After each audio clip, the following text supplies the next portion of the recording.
আজকে বিপিএল এর বরিশালের দ্বিতীয় ম্যাচ আজকে মুখোমুখি হবে রংপুর রাইডার্সের বিপক্ষে। আমরা সকলেই জানি যে রংপুর গ্লোবাল সুপার লিগের চ্যাম্পিয়ন দল। রংপুর অনেক ভালো, তবে বরিশাল কিন্তু ছাড় দিয়ে কথা বলবেন একদমই। বিশেষ করে সত্যি বলতে বরিশালের জন্য বিশেষ কঠিন প্রতিপক্ষ বলাই থাকবে নাহিদ রানা।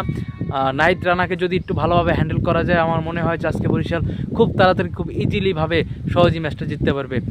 অনেকে আমরা রংপুর নিয়ে অনেক কথা বলি, রংপুর ভালো টিম, রংপুর অনেক দিক সেরা। আমার মনে হয় কি ভাই, রংপুরের আসলে ব্যালেন্স আছে। মেহেদি হাসান যে আছে ও ভালো বোলিং করে, কিন্তু বরিশালের ব্যাটিং লাইনের ধারে কাছেও যাবে না রংপুর, এটা নিশ্চিত থাকেন। বরিশাল আজকে ভালোভাবে সুন্দরভাবে জয়লাভ করবে ইনশাআল্লাহ। শুধু আমরা চাই যে আজকে নাহিদ রানা যাতে ওর আগুন ঝরা বোলিংটা অবশ্যই আমার দেশের জন্য অবশ্যই ভালো লাগতেছে যে নাহিদ রানা এত ভালো বল করতেছে এবং ভবিষ্যতে আরও ভালো করবে। তবে আজকে দিনের জন্য হলো নাহিদ রানাকে জন্য একটু ভালোভাবে ট্যাকেল দেয়। আর আমার মনে হয় যে বরিশালের যে ব্যাটিং লাইন আপ যদি ওপেনিং জুটিটা একটু ভালো করতে পারে, অবশ্যই নাহিদ রানাকে ট্যাকেল দেওয়া তো বেশি কষ্ট হবে না। তবে আমরা সকলেই জানি তহিদ হৃদয় বরিশালের সবচেয়ে ভালো একজন ব্যাটসম্যান। তহিদ হৃদয় কিন্তু আপনার জোরে বল খেলতে একটু সমস্যা হয়, আমরা অনেকেই জানি।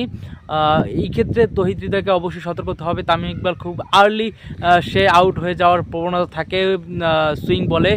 তামিমের জোরে বলে সমস্যা হয় না, তবে তার একটু সুইং বলে সমস্যা হয়। আমরা জানি ফারুকির বলে যখন ফারুকির সাথে ফেস টু ফেস হয়, দেখে জানেন যে তার হেড পজিশনটা কিন্তু অত ভালো না। সে খুব তাড়াতাড়ি আপনার যখন শুরুতে আসে তাড়াতাড়ি এলবিডব্লিউ হওয়ার হাতে পড়ে। এক্ষেত্রে আমি চাই যে বরিশালের আজকে টপ অর্ডার ভালো রান করুক এবং বোলিং লাইন শাহিন আফ্রিদি আজকে সে ভালো করুক। এবং আমি চাই যে রিপন মণ্ডলের পরিবর্তে আজকে শহীদুল বা আপনার এবাদত হোসেন চৌধুরী খেলুক। রিপন মণ্ডল অনেক ভালো, তবে বিগ ম্যাচের জন্য না, একদমই না। এক্ষেত্রে এক্সপিরিয়েন্স, আপনি যে জানেন শহীদুল অনেক এক্সপিরিয়েন্স একজন প্লেয়ার, এবং শহীদুলের পরিবর্তে যদি আপনারা খেলতে পারে, এখানে ইবাদত ইনজুরি থেকে ফিরে আসছে, এগ্রাসন আসছে বোলিংয়ে।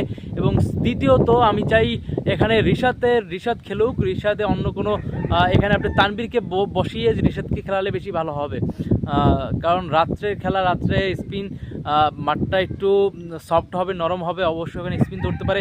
মূলত লাস্টে একটা ব্যাটিং ডেথটা এমনি বরিশাল অনেক বড়, কিন্তু আরও ডেথটা যেন বড় করে। এই জন্য আমি চাই যে রিশাদ খেলুক, কারণ রিশাদ এই বছরটা অনেক দারুণ ফর্মে আছে, আমরা প্রত্যেককে জানি। আমি চাই যে রিশাদ এই ম্যাচটা খেলুক। সকলে ভালো থাকবেন, সুস্থ থাকবেন। আমরা চাই সকলে বরিশাল আজকে